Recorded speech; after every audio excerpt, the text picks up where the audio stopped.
It is Locked On NBA Game Night for the night of Wednesday, May 28th. On today's show, the Thunder are going to the finals, and the Timberwolves are facing some tough questions this offseason. We break down the Thunder's dominant run through the Western Conference and more on today's Locked On NBA Game Night.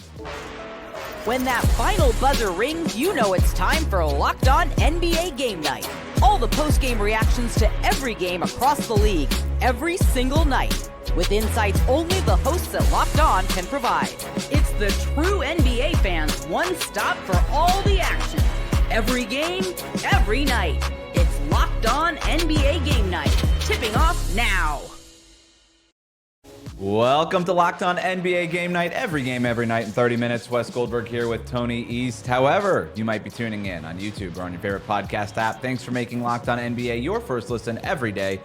Today's episode is brought to you by FanDuel. Right now, new customers get $200 in bonus bets when your first $5 bet wins. Jam-packed show for you today. Recording this after the Thunder blew out the Timberwolves in Game 5 to advance to the NBA Finals. We'll talk about what comes next for the Timberwolves and look ahead to what the Pacers need to do to punch their ticket to the NBA Finals in a second. But we have to start with the Thunder. They put together in their last, and the dominant performance that they put together in their last game of the series. The big three was awesome for the second straight game. The defense turned it up from the tip and overwhelmed the Timberwolves right away. Tony, what stood out to you in this one? Let me join the chorus of people who said, hey, the Denver Nuggets were really good because the Thunder just eviscerate the Wolves. And it's funny that this game ended and the series ended the way it did, because you and I have, every time we've talked for the last 2 weeks for one of these, had this series because of how the scheduling worked out. And every time we're saying the same things. Well, Minnesota, turnovers galore, 21 in this game. Oh, if they could figure out these little simple things here and there, like it might make him look a lot better. They need a little more from this guy or that guy. Should they be playing this bit more? And like, you and I are sitting here holding microphones. The Timberwolves are paid to figure this out. And I only say it to say, if we can see it, they obviously see it. It's not that they didn't try. It's that the Thunder are so good, and so good specifically at the things that make them good. Their defense is just hellacious and unbelievable and tight and impossible to break down, that you can try all these tweaks. You can try different lineups. You can have Anthony frickin' Edwards, who just terrorized two teams to get the Wolves to the conference finals. And you can't do anything. You just, it's unsolvable. They didn't shoot, not unsolvable, but like they didn't even shoot that bad today, and they had no chance because the Thunder are so good, and they're so good at what they're good at, that even if you adjust, even if you think you're prepared for this or that thing, you're not, and they can tweak things too. And so we talked about the same problems every game, and it's not that the Wolves weren't trying to solve them. It's that they couldn't, because the Thunder were that good for the 5 games in the series. And it all starts with defense, to your point. They forced 14 turnovers in the first half. Minnesota had 12 made shots in the first half. Unbelievable. That's the game. That's the ball game. We could talk about all the other box score stuff and everything like that, but they were so overwhelming defensively. And for me, that's what stood out, not just in this one, but in the last game too, how they responded from that Game 3 blowout with just 2 beatdowns. And they started both games with dominant first quarters that set the tone defensively. This was a Thunder team that usually waited until the third quarter to lean forward in the gamer chair and really start playing. And in these last 2 games, it was just from the opening tip. They were like, nope, we're not going to let you get into your stuff. We're going to put you in hell, and we're not going to let you get into anything that you want to get to. It was 26-9 after the first quarter in this game. It was 37-30 after the first quarter of the last game. So they turned it up even more notches in this one. And I think that shows, for, I know, a young team and all this stuff, but that to me shows a maturity and an understanding of the moment, and saying, we're not going to play with our food. We're not even for a quarter or two. We're just going to come out on our home court and put an end to this thing and punch this ticket to the NBA Finals. I thought that showed a lot of maturity on their end. Yeah, this is like way too simple way of looking at it, but they had a lot of games in the regular season where it was like a 5-point game when the fourth quarter started, or middle of third quarter, and then they ratchet up their defense, and they have a great clutch player, and look at that, they won again. And like, that's fine. They kept winning. They shouldn't be changing that formula night to night. They won 68 games for Pete's sake. But you're right that it wasn't like they were coasting. They just would slowly figure out what was needed and how their defense can adjust to the way they want to play. And then by the end of the game, they saw it, they figured it out, they executed it, and they win. And in this game, and I think a series setting kind of suits that style. Like they can figure out the problems between games when you're playing the same opponent instead of in the middle of a game. And so once they feel like they have problem solved, they understand who should play and when, and okay, Caruso and Kaysen, and that's it. We don't need to play that many other guys off the bench. That's enough defense. They had all the buttons to push, and Daigneault, man, like after last year, they lost in that second round. They couldn't make anything against Dallas. People were like, oh, what are they going to look like? I mean, they've been ready for everything this year and have that. Like, yeah, they're still really young. That stat's been passed around a lot on social media tonight, but they're kind of mature young. Like they've played a decent amount of big games.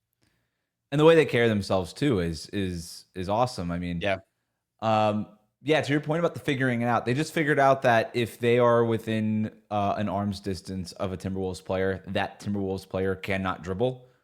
Specifically, like Naz Reid in the first quarter, Julius Randle. I mean, these guys were just put in an absolute torture chamber in these games. How many Wolves guys had a good playoffs until this series and now walk out like, yeah, they were okay. Like they got that suffocated.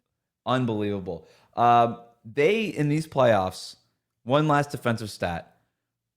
They, in these playoffs, have created, they have forced a steal. They have gotten a steal on at least 10% of their defensive possessions. My God. In 10 of the 16 playoff games that they've played. That'd be a one good out of step for like every 10 game. Defensive possession ends in a steal when you're playing the Thunder. And they're really good in transition, too. Yes. And that's on the low end, right? Like some of these games are like 14%, 16%. When they want to turn it on, they could really turn it on. Speaking of, here's Ryan Stiles from Locked on Thunder with more on the Thunder's dominance. City Thunder punched their ticket to the NBA Finals. It was their defense that swarmed the Timberwolves, frustrated Minnesota, and really discombobulated their offense. Nothing could get going for them. It turned into easy offense for OKC. SGA was fantastic. So was Jada and Chet. SGA wins Western Conference Finals MVP, and this team continues to be exactly who they've been all season long, en route to 68 wins, en route to now the NBA Finals first burst since 2012. Can they get over the hump and win their first championship? We're going to have to find out, but so much more coming for you at Locked on Thunder. But this Thunder team continues to be dominant in many, many ways. Maybe this is an obvious question, but I'm going to ask it anyway. Is this the best Thunder team ever? Maybe so. The similarities have already been drawn between the finals team he just mentioned, because that team was young and everybody's like, yeah, they're going to do this forever. And then they traded James Harden and did not do it again. Maybe so. And I, as I think about this unexpected question, the reason I lean towards yes is that this defense that they have is like the best playoff thing we've seen in a while. What I mean by that is like one side of the ball or the other, right? A team's offense or defense. I guess the Celtics offense last year was really good too. But like this is maybe the best playoff defense we've seen since peak Golden State, probably. And it's compared to the rest of the league, it might even have an edge there. Well, maybe we'll see if they have a bad final series. That would look stupid. But this is a strangle you every night kind of defense. And that's really hard to do in the current NBA. And they just won 68 games. It's very possible that the answer is yes. It is. I would give this defense a slight edge over that Golden State defense, even when they were able to put Iguodala, Durant, and Draymond all in their defensive primes out there, just because of the shell that they create at half court. They make it impossible to just get it past the logo on some of these. When they really want to, you can't do it. And they start with Lou Dort and Shai Gilgeous-Alexander and Jalen Williams out on the perimeter, and then they get into their substitutions, and it's, well, here's Alex Caruso, here's Cason Wallace, here's all these other guys, and they're able to pass off opposing ball handlers to equally better as good players. Like Lou Dort, Defensive Player of the Year finalist, just passing off a ball handler to Alex Caruso or Cason Wallace. Or even in this game, I thought Shai Gilgeous-Alexander's defense really turned up a notch in this one. I mean, just smothering guys like Anthony Edwards at the point of attack and things like that. And he's obviously somebody who can turn it up to that level. So to me, this is the best Thunder team ever. I've been thinking about it for a while, but even that 2012 team that went to the finals, the last Thunder team to go to a finals, that team won in a lockout-shortened season at a 58-win pace and then lost 4-1 in the finals to the Heat. That, to me, is the only one that comes close. And I guess we'll have to see what happens in these NBA finals, even though they're going to enter as the favorites. The Thunder won 60 games the next season in 2013. That was without James Harden, but they lost in the second round. That was the year that they lost Russell Westbrook in the second round or rather in the first round of the playoffs, and they ended up losing in the second round. And they never really got it back. And then obviously Durant leaves, and the rest is history. But I just don't know that I've ever seen a team like they have a scoring MVP. They've got a defense that was better than any other Thunder defense of all time. This might already be the best Thunder team ever. I don't know if that's just recency bias, but I do feel that way. It might be. I mean, again, they have the MVP, which KD was for a time. Like that, the 3-1 lead they blew to the Warriors maybe even was their best actual chance in theory, because they wouldn't have played. Well, they would have played LeBron, but the Heatles were better than that LeBron team. Whatever. We're going down a path that doesn't matter. Talking about this year's Thunder, that just like every piece is perfectly additive to their team too, right? And it's just a perfect top 7 for the way they want to play and the start that they have. It is. Meanwhile, 2 straight Western Conference Finals losses for the Timberwolves. Where does that leave them? And do they need another major roster shakeup this summer? We'll talk about that next here on Locked On NBA Game Night. Today's episode of Locked On NBA Game Night is brought to you by FanDuel. The NBA playoffs are in full swing, and every night delivers highlight-worthy performances, major momentum shifts, and can't-miss moments. Whether it's a game-winning shot or a breakout player, there's never been a better time to get in on the action. FanDuel makes it easy to stay in the game before tip-off and live. With player props, performance trends, and same-game parlays, fans have more ways than ever to play smart and win big. The Knicks are 5-point favorites to beat the Pacers at home on Thursday night and extend the series. But if you think the Pacers are going to win, maybe take the money line at plus 164 odds, because I don't know if you can guess any of these spreads lately. So I kind of like the money line there. That could be the move. You could still, by the way, bet on how many games the Eastern Conference Finals will go on FanDuel if you think this thing is going to get extended. New to FanDuel? It's a perfect time to sign up. Head to FanDuel.com and place your first $5 bet. If it wins, you'll get $200 in bonus bets. Make every moment more with FanDuel, official sports betting partner of the NBA.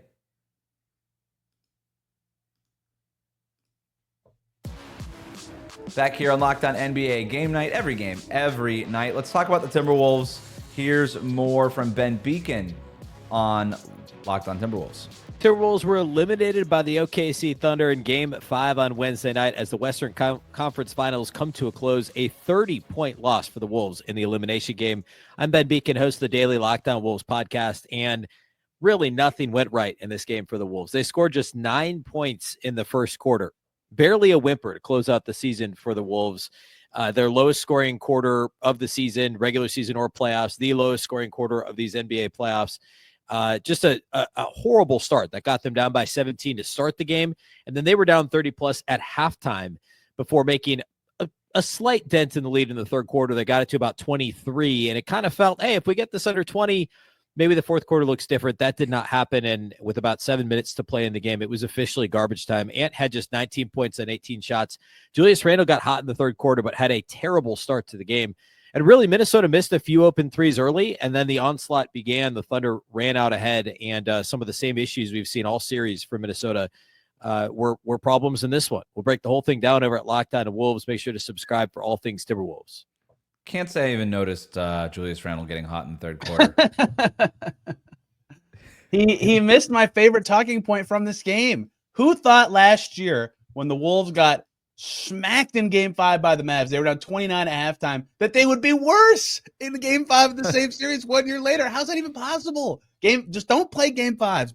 Don't be an elimination scenario. Maybe they'll be better at it next year. Anthony Edwards was not very good. No. In this one, he wasn't very good in the last 2 games. But back to Julius Randle and Rudy Gobert too. I mean, all 3 of those guys were just outplayed in this series, but most of the focus is going to be on Anthony Edwards. He's got to be better, and I think in terms of what he needs to do to get better, I think there's times where he leans too much on the pull-up 3. There were times where Oklahoma City's defense just confused him, and he wasn't a very good playmaker. And I think he had a really hard time toggling between am I aggressive right now? Do I need to be more of a playmaker and get guys the ball and all these things? That stuff comes with time, but again, it's 2 Western Conference Finals in a row, and you'd think after being in the Western Conference Finals 2 seasons in a row that they'd be close, but why does it feel like they're so far away from getting to the finals to me? Just because both times they got smoked, right? Like wasn't even close, and they're clearly good. And the Ant conversation is interesting because some of it is like what you just said, that balance. And we talked about that during the season. I've brought this up with you 10,000 times. In November, you and I were all about the Ant passing balance, simple plays stuff. But you can see him turning his head when he's doing post-game media and he's getting fined because he says, oh, I only took 13 effing shots. Like, he knows and he feels it, but he does, like, it's so unnatural for Edwards to like be a thinking player. He's just, I don't know. It's a very hard balance to strike when you're like improving and getting better as a shooter.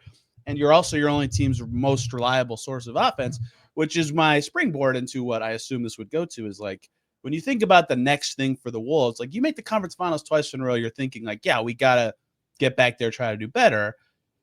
I don't know if this stat is true because I didn't look it up myself, but I saw this post from somebody who I have known to be a correct stat teller. I believe Mike Conley made 1 2-point shot this series, not this game, this whole series. First of all, indie guy, love Mike Conley. He had good moments in the playoffs. He blocked LeBron. He was very reliable in earlier rounds. I think something that would help Ant is just another guard with like a little bit more reliable secondary playmaking, that like all the time stuff and not just like 20 minutes a game old guy stuff. Again, love Mike. He had a good playoffs. It did not end well for him. They drafted Dillingham. They clearly identified that they would like to have that thing on their team, right? And so that is kind of what I think the discussion of the Wolves offseason is. Is Dillingham ready to do that in year 2? Is anybody really ready to do that in year 2 besides like the super duper obvious stars of the draft? Maybe. And then can they get a little bit more wing depth? Like they have a lot of good bigs and a lot of good bigs who can play the 4 and spread it out. McDaniels is great. Randall can play on the perimeter now. Can they keep Alexander Walker? Can they keep Naz Reid? Like one more wing would go a long way for them. That's obviously all easier said than done, especially because they're expansive, Wes. They're expensive. They are. And the Rob Dillingham piece is an interesting thing because he does not seem even close to being ready. And maybe no he's one ready is to at play. his age, but they made the bet, right? They did the trade now. And that was the weird thing is they made the Gobert trade a couple years ago, betting that Anthony Edwards was ready to compete right now, and they won. They won that bet. It was the right call. Agreed. Ant is still only 23 years old.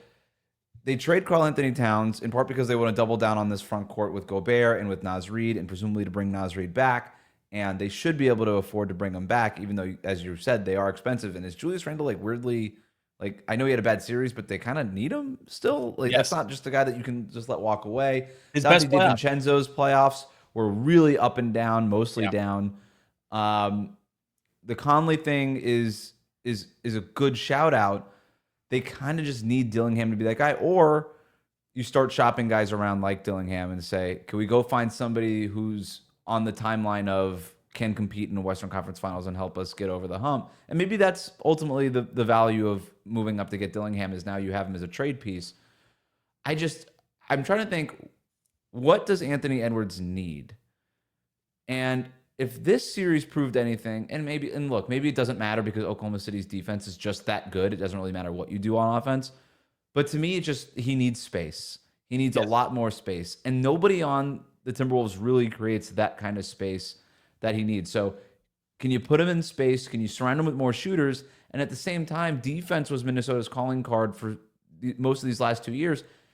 And then again and again, in 2 straight years in the Western Conference Finals, they couldn't stop Luka and they couldn't stop Shea. And so it makes you wonder, okay, how good is this defense really? Is this more of a regular season defense? Because as good as Rudy Gobert and Jaden McDaniels are, they're just not as effective as you would want them to be defensively in these last 2 Western Conference Finals. They have a lot of guys who can make shots, but are not like fearing the defense shooters, if that makes sense. Kind of like the Thunder. Yes, I agree with that. Isaiah Joe's a fearing the defense shooter, but his defense has not put him on the floor very much in the postseason. But like, McDaniels had a really good postseason. He was scoring all the time, made threes, but like, he's the reason he's open. Like Julius Randle's rep is what it is. He's a lot better than he used to be. Gobert doesn't shoot. And I think that's part of why Ant needed the pull-up so bad, right? We already talked about Conley. It's part of why I wonder, like, I assume their backcourt's where they'll start with this because I think shot creation is important for them. Do they just think about starting Dante next year? He started so bad as a shooter this year, but I've seen him be reliable in that setting.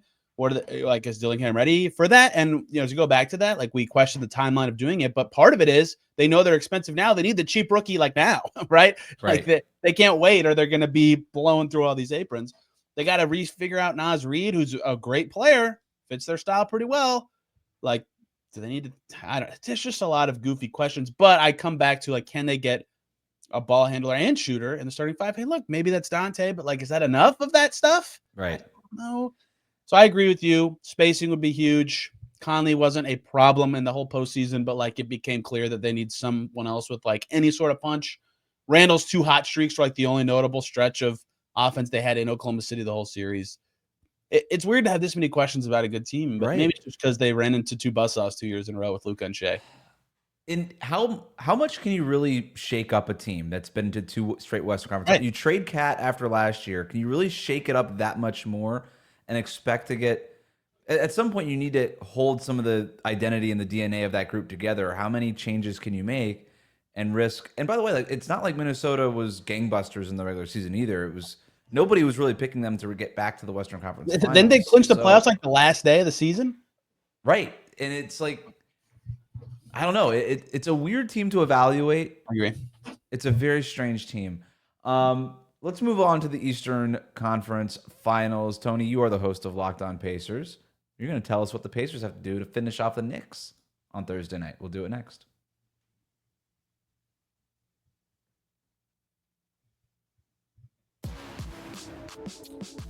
Thanks for tuning in to Locked On NBA Game Night. Every game, every night. The Pacers are up 3-1 on the Knicks. They have a chance to end the series tonight and join the Thunder in the NBA Finals. They've already won 2 games at Madison Square Garden in this series.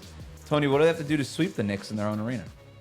Yeah, they have won 3 in a row in MSG in the playoffs, which, according to a lot of people who don't watch the Pacers, is an insurmountable task for the Indiana Pacers. The answer is very boring. I apologize. It's be themselves, right? In Game 3, they were up 20. They slowed down. Human nature crept in. They thought they had it. They slowed down. They scored 42 points in the second half. They're not passing as much as they like to. They're not taking the shots in the paint that they normally like. Their pace was gone. That's what makes them so good in the playoffs is this combination of speed and passing and the fact that they can do it with any combination of their players on the floor just wears teams down and forces them to mess up eventually on defense, even good defensive players and good defensive teams. And that's what allows role players to have good chances and why Tyrese Haliburton and Siakam can just crush any matchup. Eventually, an easy one is coming to them on a possession if they keep it moving. In the second half of Game 3, their worst half of the series by far, that all went away. Their pace was gone. Their shot selection was crap. The Knicks tore them up with this cat plus defenders lineup in the fourth quarter, and they lose. And then they go to the post-game press conference, and they say, our bad. I kept asking, was that something the Knicks did? They're like, no, we can fix this stuff. Game 4, guess what they did? They fixed that stuff.